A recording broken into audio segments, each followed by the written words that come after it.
Беса останува на Билал Касами, додека крилото Нафрим Гаши ќе треба да формира нова политичка партија, тврдат приврзаниците на Касами по одржаното судско рочиште.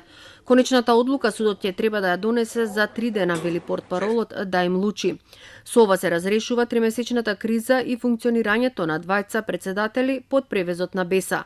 Судот утврдил дека Африм Гаши не ја почитувал постапката на действување со документацијата и дека основачите на партијата не се тие кои ќе треба да одлучуваат за натамошниот правен тек на партијата.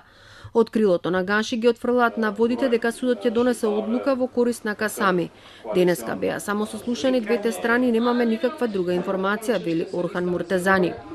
Превирањата во Беса започнаа по локалните избори, кога членството се подели на две фракции. Се одржаа два конгреса, едниот на 18 февруари во Тетово, другиот на 24 февруари во Скопје.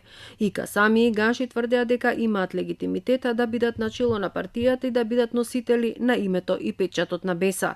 И покрај поделеноста, пратеничката група остана компактна во собранието. Касами остана со двајца пратеници, а Гаши со тројца, но нема несогласување меѓу нив. Кај петте пратеници постои расположение за коалицирање со владеачката партија и изголемување на парламентарното мнозинство, за што потврда даде и премиерот Заев.